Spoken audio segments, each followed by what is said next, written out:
नमस्कार प्रेक्षक मित्रांनो, चॅनलवर नवीन असाल तर व्हिडिओला लाईक, चॅनलला सबस्क्राईब करा, तसंच बेल आयकॉनसुद्धा प्रेस करा। चला तर आपण आजच्या व्हिडिओला सुरुवात करूया। व्हिडिओ आवडल्यास कॉमेंटमध्ये ओम नमः शिवाय लिहायला अजिबात विसरू नका। नवऱ्याच्या निधनानंतर कविता तिचा मोठा मुलगा सचिनच्या घरी राहायला आली। मुलाने त्याच्या आईला पाहताच तिला मिठी मारली आणि म्हणाला, आई आता तू येथे आनंदी राहशील। कविताला थोडे बरे वाटले। संजयची पत्नी सुनंदा देखील हसत हसत त्यांना चहा देण्यासाठी आली। नातवंडेही शाळेबद्दल सांगू लागली। आज कविताच्या मनात फक्त एकच गोष्ट चालू होती, आता माझी मुलेही माझी काळजी तशीच घेतील का जशी मी त्यांची घेतली होती। पण दुसऱ्या आठवड्यापासून सर्व काही बदलायला लागलं। तिची सून सुनंदा तिच्या सुनेने हसणे बंद केले। जेव्हा कविता स्वयंपाकघरात जायच्या आणि त्यांच्या सुनेला म्हणायच्या, सुनबाई मी काही मदत करू का, तेव्हा त्यांची सुनंदा म्हणाली, नको राहू द्या, तुम्ही आराम करा।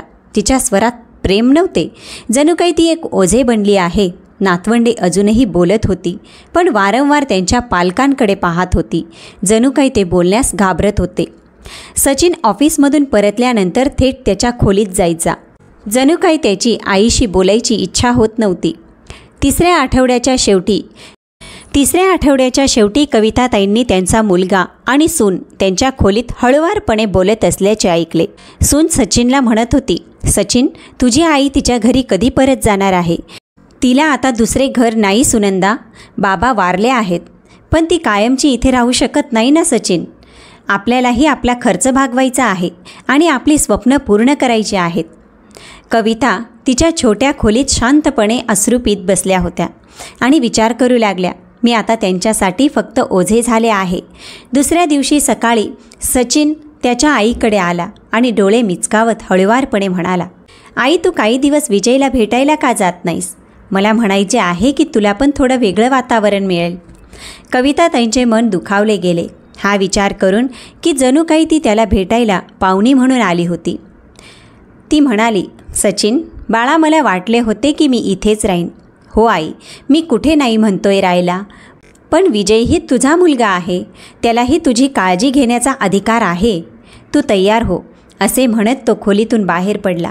तासाभरानंतर कविताताई दाराशी एक जुनी सुटकेस घेऊन उभ्या होत्या। सचिनने रिक्षा बोलावली। सुनंदा निरोप देण्यासाठी खिडकीतून हात हलवू लागली। नातवंडे गोंधळली होती, हा विचार करून की त्यांची आजी आता का जात आहे। काही वेळाने रिक्षा सुरू झाली आणि कविताताईंनी तुटलेल्या मनाने मागे वळून पाहिले, तेव्हा सचिन काहीही निरोप न देता दरवाजा बंद करत होता। विजयच्या घरी जाताना त्यांच्या मनात अनेक प्रश्न होते। मी त्यांच्या घरातील जागा खूप व्यापली होती का, मी खरोखरच एक ओझे झाली आहे का। रिक्षा उसळत राहिली आणि प्रत्येक धक्क्यासह कविताताईंना असे वाटले की जणू आयुष्य तिच्या वळणावरून वेगळ्या दिशेने जात आहे। आयुष्य त्यांना एका ठिकाणाहून दुसऱ्या ठिकाणी फेकून देत आहे। तिचे पती नेहमी म्हणायचे, मुले हीच म्हातारपणात आधार असतात। त्यांनी त्यांच्या शिक्षणात सर्वस्व गुंतवले होते। आता त्या गोंगाट करणाऱ्या गाडीत एकटे बसून कविताताईंना वाटले की कदाचित ते चुकीचे होते। विजयच्या घरी पोचताच कविताताईंनी उरलेल्या पैशांनी भाडे दिले आणि एक दीर्घ श्वास घेत दार वाजवले। विजयने हसत हसत दार उघडले आणि म्हणाला, ये आई, सचिनने मला सांगितले होते की तू भेटायला येत आहेस, पुन्हा तेच भेटायला। कविताताई मनातल्या मनात कुरकुरल्या आणि मग हसत म्हणाल्या, हो बाळा, मला काही दिवस राहायचे आहे। पहिल्याच दिवशी हे स्पष्ट झाले की तिला आई म्हणून नाही तर जबाबदारी म्हणून सहन केले जात आहे। त्याची पत्नी वनिता जेवणाबद्दल बोलली, पण सतत लहान घराबद्दल आणि वाढत्या खर्चाबद्दल बोलत राहिली। विजयही तिच्या प्रत्येक शब्दाला मान हलवत राहिला, पण आईशी डोळे मिळवू शकला नाही। त्या रात्री कविताला कळले की ही भेट कदाचित खूपच लहान असणार आहे। दुसऱ्या दिवशी विजयला सचिनचा फोन आला। कविता वनितासोबत स्वयंपाकघरात होती। त्या दोघींनाही त्यांचे बोलणे ऐकू येत होते। विजय सचिनला म्हणत होता, दादा तू मला न विचारता आईला असे पाठवणे योग्य नाही। मग तो थांबला आणि पुढे म्हणाला, मी असे म्हणत नाही की मला तिची काळजी घ्यायची नाही, पण मी तिला कायमचेही इथे ठेवू शकत नाही। वनिताने कविताताईंकडे तिरक्या डोळ्यांनी पाहिले, जणू तिला म्हणायचे होते की ऐकले ना काय म्हणणे आहे आमचे। पण कविताताई अज्ञानीसारख्या भासवू लागल्या, पण प्रत्येक शब्द त्यांना सुईप्रमाणे टोचत होता। जसं की ती इथे सुद्धा एक ओझे म्हणून आली आहे. तिसऱ्या दिवशी सकाळी विजय म्हणाला, आई, तुला रियाची आठवण येत नाही का? तुला आमच्या बहिणीला पाहून खूप दिवस झाले असतील. कविताताईंना त्यांच्या मुलाला काय म्हणायचे आहे ते समजले. ती म्हणाली, बाळा, मी तुमच्यासोबत इथेच ठीक आहे. मला इतर कुठेही जायचं नाही. मग विजयनेही सचिनसारखा एक दीर्घ श्वास घेतला आणि म्हणाला, आई, की तू तिला भेटायला येत नाही म्हणून काही दिवस तिच्यासोबत राहू नये. असे म्हणत तो तिथून उठला आणि बाहेर गेला. तो गेल्यानंतर वनिता कविताताईंजवळ येऊन बसली आणि म्हणाली, आई, खरं सांगू, विजय काळजीत आहे. सध्या आमची आर्थिक परिस्थिती चांगली नाही. तुम्ही समजताय ना? असं नाही की आम्ही तुमच्यावर प्रेम करत नाही. पण हे बोलल्यानंतर तिने वाक्य अपूर्ण सोडले. पण कविताताईंना समजले की मी एक असा खर्च बनली होती की तो त्याला सहन होत नव्हता. त्या गुदमरणाऱ्या रूममध्ये बसून कविताताई विचार करत होत्या की माझा दुसरा मुलगाही मला दूर पाठवण्याचा विचार करत आहे. त्याच रात्री विजय परत आला तेव्हा त्याच्या चेहऱ्यावर दृढ निश्चय दिसून आला. तो येताच म्हणाला, आई, आज मी रियाशी बोललो आहे. ती खूप आनंदी आहे की तू तिला भेटायला जात आहेस. कविताताई काही वेळ गप्प राहिल्या आणि मग म्हणाल्या, मी नंतर इथेच परत येईन ना बाळा. विजयने नजर फिरवली आणि म्हणाला, आता बघूया पुढे काय होते ते. आई, सध्या तू फक्त रियाला भेट. कविताताईला त्याच क्षणी समजले की आता ती परत येणार नाही. एखाद्या वस्तूप्रमाणे तिला एका मुलाकडून दुसऱ्या मुलाकडे पाठवले जात आहे. रियाचे घर शहराच्या दुसऱ्या बाजूला होते. ती बस प्रवासात या आशेला चिटकून राहिली की तिची मुलगी तरी तिच्या मुलांपेक्षा वेगळी असेल. शेवटी आम्ही महिलाच एकमेकांचे दुःख समजतो आणि दुर्लक्षित केल्याने कसे वाटते हे आम्हाला माहीत आहे. जेव्हा कविता तिथे गेली आणि तिचे घर पाहिले तेव्हा ते तिच्या मुलांच्या घरांपेक्षा मोठे आणि सुंदर होते. तिला वाटले की आता तिला खरोखर राहण्यासाठी जागा मिळाली आहे. रियाने डोळ्यात अश्रू आणत तिला मिठी मारली आणि म्हणाली, आई, मला तुझी खूप आठवण येत होती. आता तू इथे आरामात राहा. त्या क्षणी कविताला असे वाटले की ती घरी आली आहे. त्या रात्री त्यांनी एकत्र जेवण केले, जुन्या गोष्टींबद्दल गप्पा मारल्या. पहिल्यांदाच तिला वाटले की कोणीतरी खरोखर तिची काळजी घेत आहे. दुसऱ्या दिवशी कविताताईंनी वातावरण बदललेले पाहिले. नाश्त्याच्या वेळी रिया थोडी शांत वाटली. तिच्या आईकडे पाहण्यापूर्वी तिचं लक्ष तिचा नवरा रमणकडे गेलं. जेव्हा ती किचनमध्ये मदतीसाठी बोलली तेव्हा रिया म्हणाली, राहू दे आई, तू तर पाहुणी आहेस. परत पाहुणी? हा शब्द जो त्यांना त्यांची इथली उपस्थिती ही काही क्षणाची असल्याची जाणीव करून देत होता. तिसऱ्या दिवशी रमणचे आईवडील त्यांच्या घरी येणार होते म्हणून रियाने तिच्या आईला सांगितले की आई, तू तुझ्या खोलीत जाऊन जेवायला हवे. ते खूप पारंपरिक लोक आहेत, त्यामुळे बरे होईल. जर तिनेही तिचे वाक्य अपूर्ण सोडले. पण कविताताईंना समजले की ज्या 5 मुलांना वाढवले, त्यांच्या शिक्षणासाठी आयुष्यभर कष्ट केले आणि आज ती स्वतः तिच्या मुलीसाठी लाजिरवाणी गोष्ट बनली आहे. ती एकटी खोलीत बसून जेवत राहिली आणि बाहेरून येणारा हास्याचा आवाज तिला आठवण करून देत राहिला की तिची स्वतःची मुलगी तिला एक सामाजिक समस्या मानत आहे. दुसऱ्या आठवड्यात कविताताईंना हे स्पष्ट समजू लागले, मी अजून किती दिवस इथे राहणार आहे. याबद्दल रिया माझ्याशी बोलू इच्छिते. रमणसुद्धा वारंवार संकेत देऊ लागला की प्रत्येक वृद्धांनी स्वावलंबी असायला हवे आणि असे मुलांच्या घरी राहणे त्यांच्यासाठी योग्य नाही.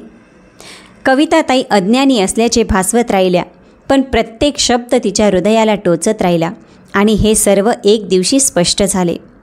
एके सकाळी रिया फोनवर सचिनशी बोलत रडत होती आणि हळूहळू म्हणत होती, सचिन, मी आता हे सहन करू शकत नाही. रमण दबाव आणत आहे. तो म्हणतो की तुझी आई इथेच अडकली आहे. त्याचे आईवडीलही सांगत राहतात की वृद्ध महिलांना घरातून कधी बाहेर पडायचे हे माहीत असले पाहिजे. मग ती थांबून म्हणाली, मला माहीत आहे की हे चुकीचे आहे दादा, पण मी काय करू शकते. त्या दुपारी रिया लाल डोळ्यांनी तिच्या आईकडे आली आणि तिचा हात धरून म्हणाली, आई, मला तुला काहीतरी सांगायचे आहे.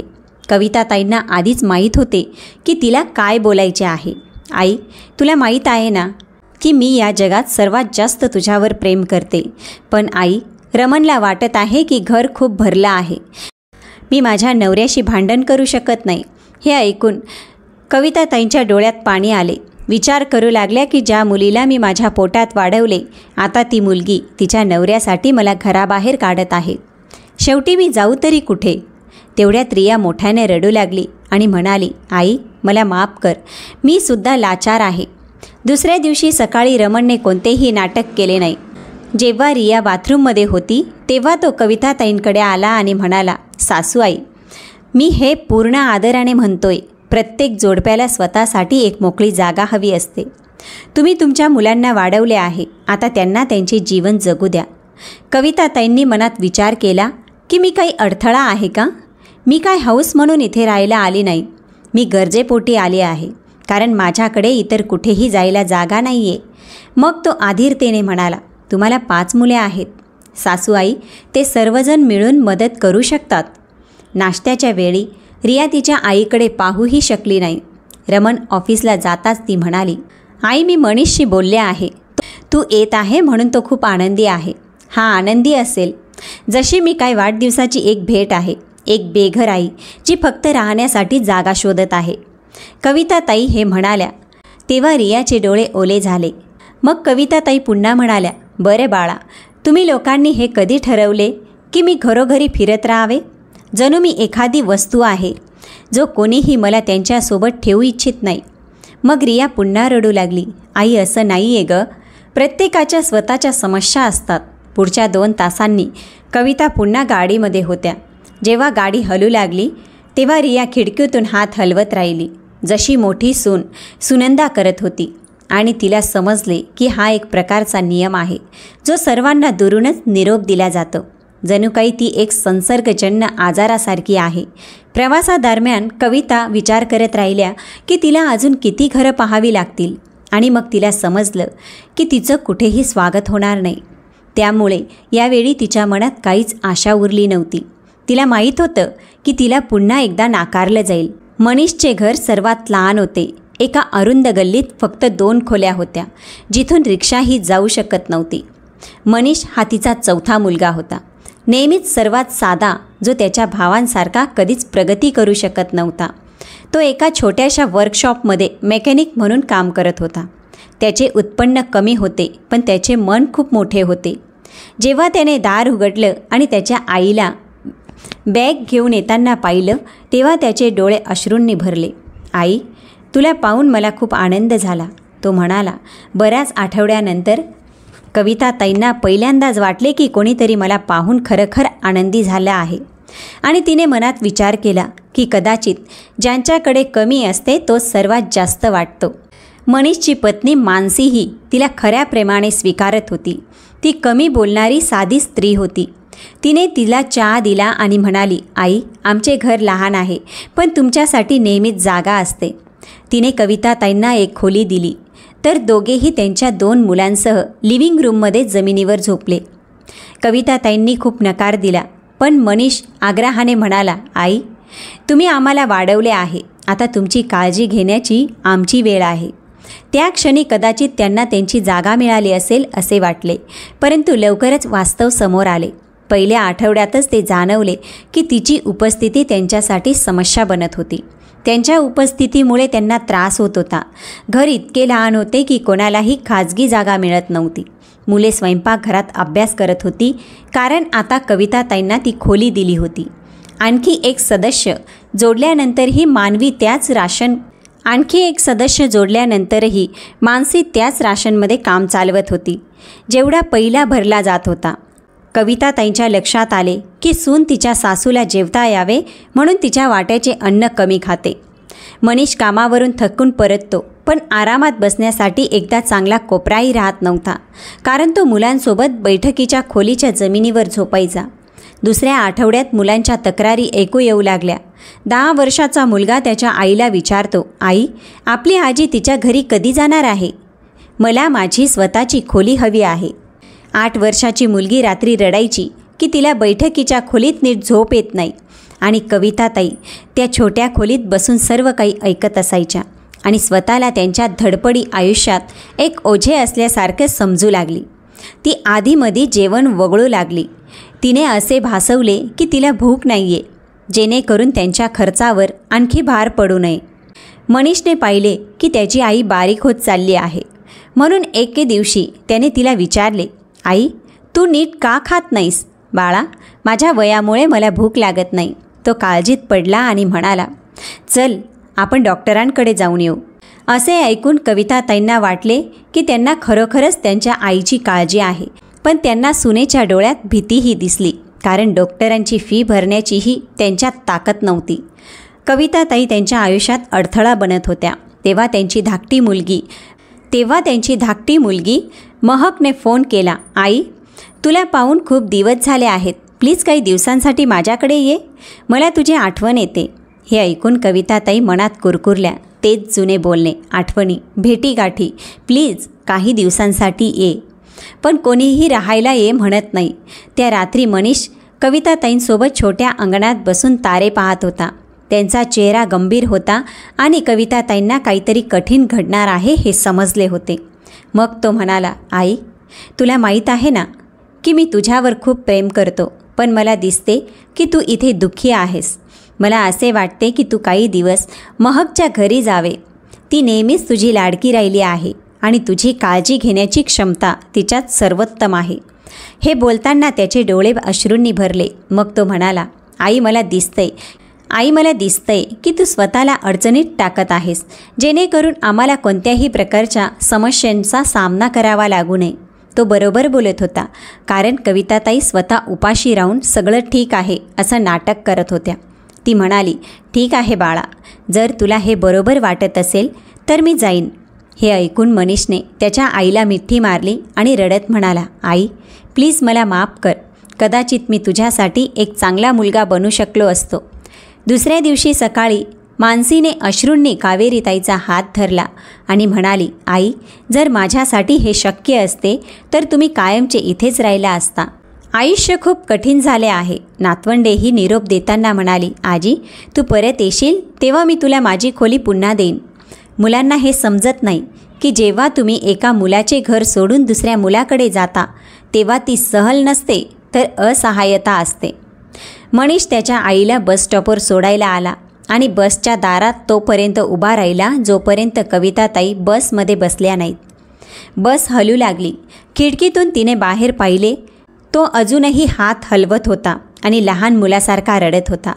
त्यांच्या सर्व मुलांपैकी मनीष हा एकमेव होता जो ती जात असताना प्रत्यक्षात रडत होता.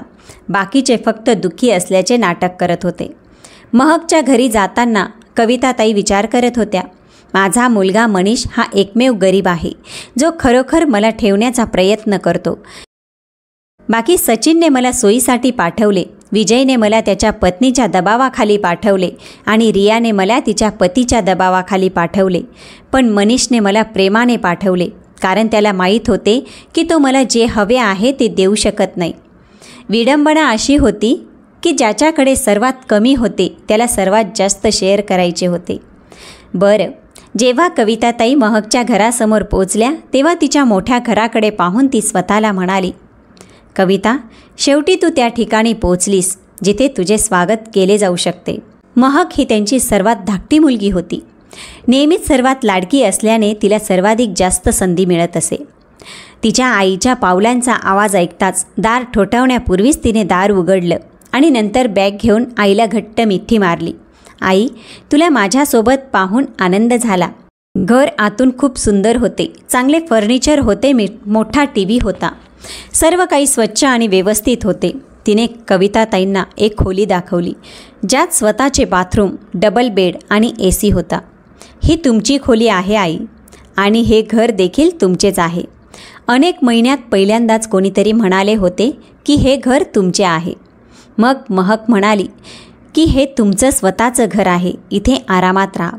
सुरुवातीचे काही दिवस कविताताई राणीसारखा राहिल्या. महक तिची शेजाऱ्यांची ओळख करून देत राहिली. माझी प्रिय आई माझ्यासोबत राहायला आली आहे.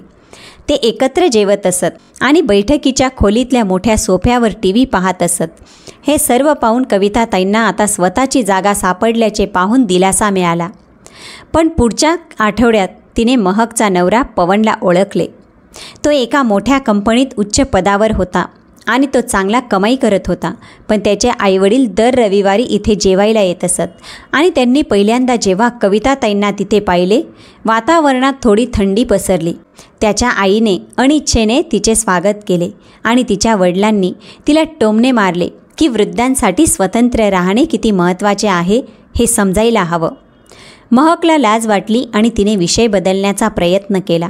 पण कविताताईंना स्पष्टपणे समजले की हे शब्द तिच्याबद्दल बोलले जात आहे. दुसऱ्याच दिवशी जावई थेट म्हणाला, आई, आमच्या कुटुंबात नेहमीच असे मानले जाते की प्रत्येक पिढीचे स्वतःचे स्थान असले पाहिजे. माझे आईवडील देखील कधी आमच्यासोबत राहत नाही. इशारा स्पष्ट होता. मग महक म्हणाली, आई कोणालाही त्रास देत नाही हो. मग तो म्हणाला की ही त्रास देण्याची बात नाही आहे, ही तत्वांची बाब आहे. तेव्हाच कविताताईंना जाणवले की महकवर तिच्या सासरच्या लोकांकडून दबाव वाढत आहे. महक तिच्या नवऱ्याशी हळू आवाजात वाद घालायची आणि आई येताच थांबायची. आता तिला दिवसेंदिवस तणावग्रस्त आणि चिडचिड होत होती. कविताताईंना जाणवले की तिच्या उपस्थितीचा तिच्या मुलीच्या वैवाहिक जीवनावर परिणाम होत आहे. जे पहिले रियासोबत घडले तेच महकसोबत घडत होते.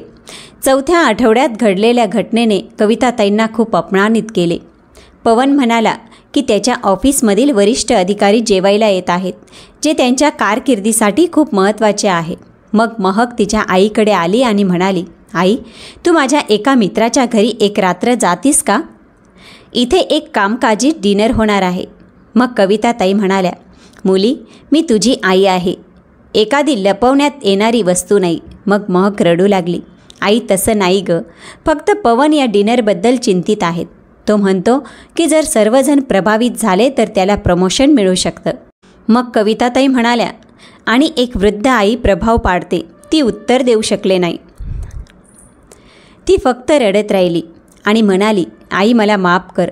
त्या रात्री कविताताई मागच्या खोलीत पडून होत्या आणि बाहेरून येणारे हास्य आणि संभाषण ऐकत होत्या. त्या विचार करत राहिल्या की माझ्या 5 मुलांना वाढवले आहे पण स्वतःसाठी घर बांधू शकलो नाही. दुसऱ्या दिवशी पवन कविताताईंकडे आला आणि थेट म्हणाला, आई, तुम्हाला काही हरकत नसेल तर तुम्ही काही दिवसांसाठी कुठेतरी फिरायला का जात नाही? मग मुलीने त्याला अडवले आणि म्हणाली, आई, कुठे जाणार पवन? मग त्याने टोमणा मारला, इतर मुलेही आहेत. तुझा मोठा भाऊ सचिन नेहमी आईबद्दल विचारत असतो. तो त्यांना पुन्हा त्याच जुन्या खेळात पाठवत होता जिथे तिला आधीच नाकारले होते. कविताताई म्हणाल्या, बाळा, मी सर्वांच्या घरी गेले आहे. सर्वांनी मला त्यांच्यापासून पाठवले आहे. पवन शांत राहिला आणि मग म्हणाला, पाठवले नाही, फक्त सर्वांना मिळून तुमची काळजी वाटून घ्यायची आहे. वाटून घ्यायची? जणू मी एखादी वस्तू आहे जी वेगवेगळ्या ठिकाणी ठेवली जाईल आणि हवी तशी वापरली जाईल. कविताताईंनी पाहिले की महक पवनकडे रागाने बघत आहे. त्या रात्री तिने महकला तिच्या भावांशी फोनवर बोलताना ऐकलं, जे सर्व मिळून तिच्या आईचे भवितव्य ठरवत होते. जणू ती एखादी वस्तू आहे. महक तिच्या भावांना सांगत होती, दादा, मला आईला कायम माझ्यासोबत ठेवायचे आहे, पण मी काही करू शकत नाही. पवन रोज माझ्याशी भांडतो, आई बघत असते आणि हे बरे वाटत नाही. मग सचिन म्हणाला, आपण जर आईला वाटून घेतले तर? म्हणजे आपण प्रत्येकजण 2.5 महिने ठेवू शकतो. त्याच संध्याकाळी महक तिच्याकडे आली आणि म्हणाली, आई, सर्वांनी एकमत केले आहे की प्रत्येकजण तुला वर्षातून 2.5 महिने एक करून ठेवेल. जर आपण असं केलं तर तू कोणावरही ओझे होणार नाहीस. मुली, मला फक्त एकाच ठिकाणी राहायचे आहे, एक खरे घर. आई, मला समजते, पण मी काय करू शकते? मी पूर्णपणे कंटाळले आहे. पवन रोज माझ्याशी भांडतो, असे म्हणत महक रडू लागली. बाळा, प्रत्येकाची मजबुरी आहे, नाहीतर मीही असे धक्के सहन करत फिरत नसती. कविताताई म्हणाल्या आणि मनात विचार केला की माझ्या 5ही मुलांनी मिळून ठरवले आहे की मी एक ओझे आहे, जे एक करून उचलले जाईल. मग थोडा वेळ विचार करून कविताताई म्हणाल्या, मुली, तुमच्या उर्वरित 4 भावांना आणि बहिणींना इथे बोलाव. मला तुमच्याशी काहीतरी महत्त्वाच्या गोष्टींबद्दल बोलायचे आहे. खोलीत शांतता होती. दुसऱ्या दिवशी 4ही भाऊ आणि बहिणी आल्या. मग कविताताई म्हणाल्या, बाळा, माझ्या 45 वर्षाच्या सेवेचा परिणाम असा झाला की मी एक जुनी वस्तू बनली आहे, जी कोणीही जास्त काळ त्यांच्यासोबत ठेवू इच्छित नाही. म्हणून मी दुभंगली आहे. पाचही मुलांच्या नजरा लज्जेने चुकल्या. सचिन म्हणाला, आई, आम्ही सर्वांना जबाबदारी वाटून घेण्याचा मार्ग देत आहोत. जबाबदारी? कविताताई ओरडल्या आणि म्हणाल्या, जर जबाबदारी असती तर मला एक घर देता, असे एक स्थान ज्याला मी आपले समजू शकले असते. दर 2.5 महिन्यांनी मला एकाच्या डोक्यावरून दुसऱ्याच्या डोक्यावर टाकण्याला जबाबदारी कसे म्हणता? तुम्हाला माहीत आहे का, मी तुमच्या प्रत्येकाचे संगोपन करण्यासाठी किती रात्री बिना झोपेच्या घालवल्या आहेत. तुम्हाला खायला मिळावे म्हणून मी किती वेळा उपाशी राहिले आहे.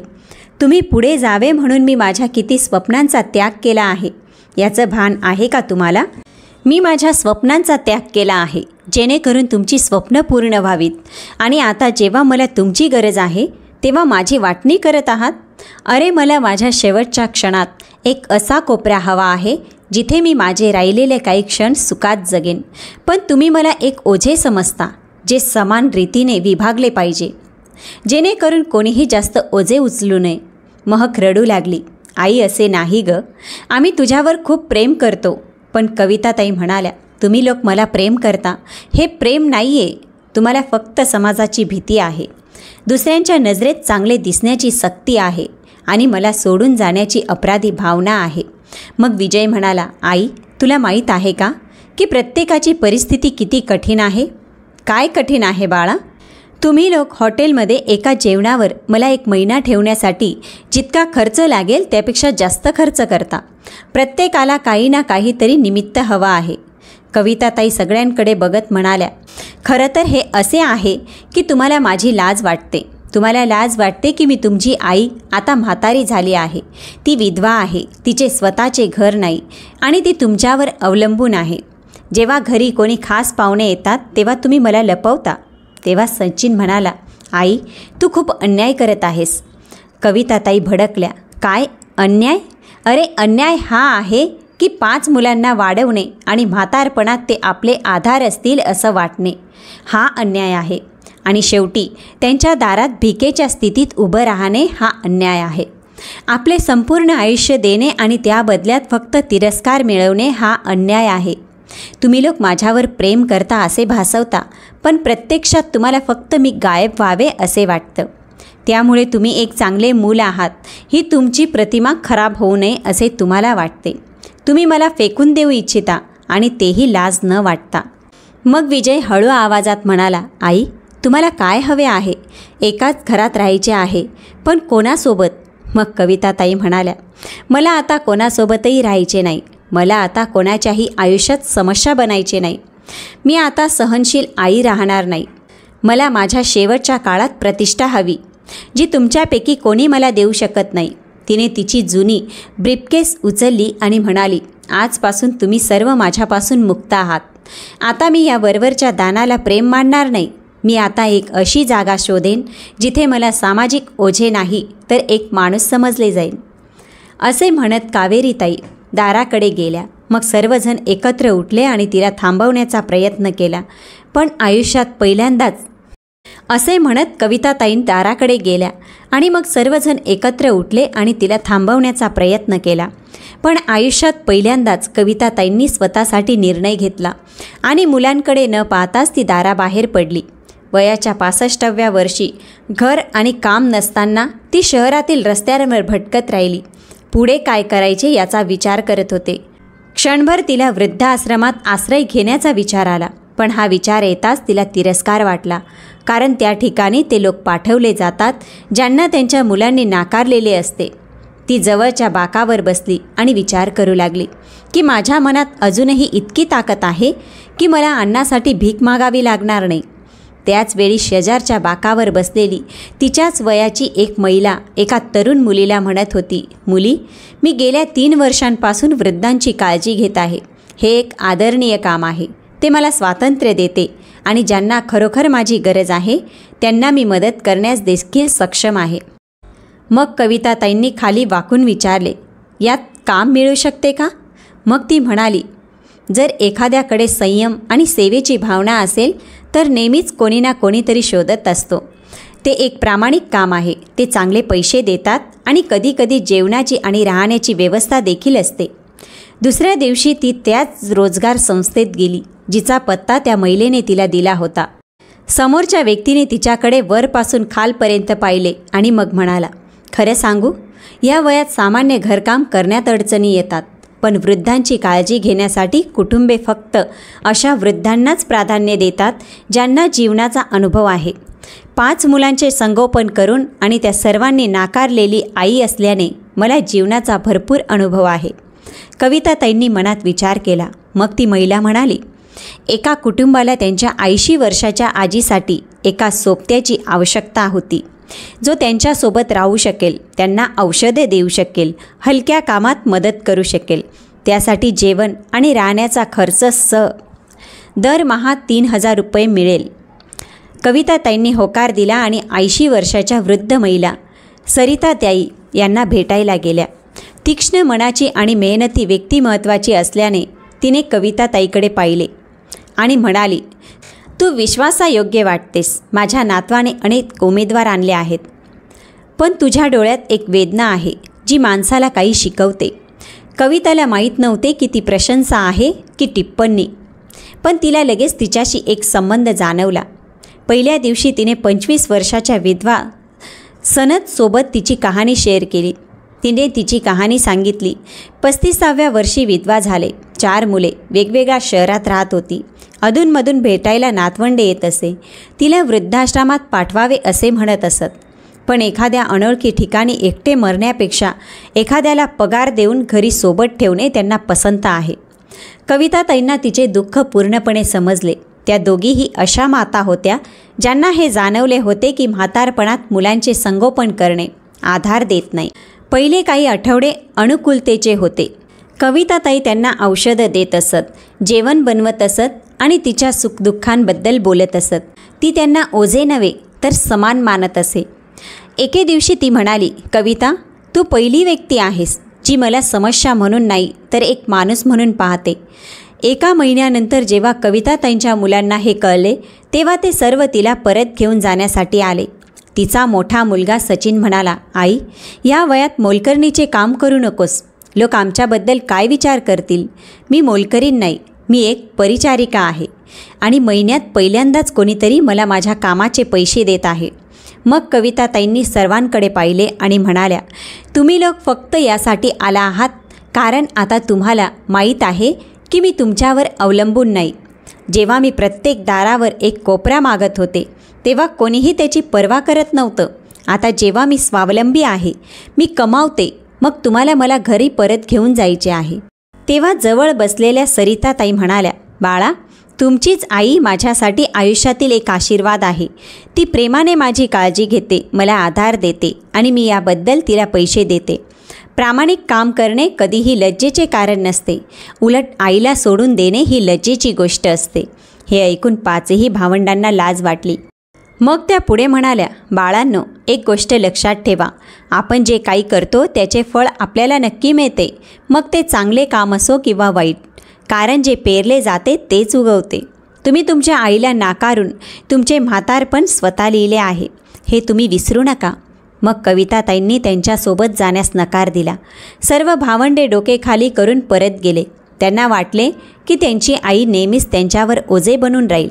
पण जेव्हा त्यांना दिसले की त्यांची आई त्यांच्याशिवायही चांगले जगू शकते आणि त्यांचेही एक मूल्य आहे, तेव्हा ते बदलू लागले. पण तोपर्यंत खूप उशीर झाला होता. आता कविताताई सरिताताईंसोबत आनंदाने राहत होत्या, कसल्याही ओझ्याशिवाय. प्रेक्षक मित्रांनो, आजच्या कथेबद्दल तुमचं काय मत आहे? कविताताईंनी जे केलं ते योग्य होतं की नाही? मुलांचे घर सोडून त्यांनी योग्य केले का? तुमचं मत कॉमेंटमध्ये नक्की मांडा. कथा आवडली असेल तर ओम नमः शिवाय लिहायला अजिबात विसरू नका. चला तर भेटूया पुढच्या व्हिडिओत.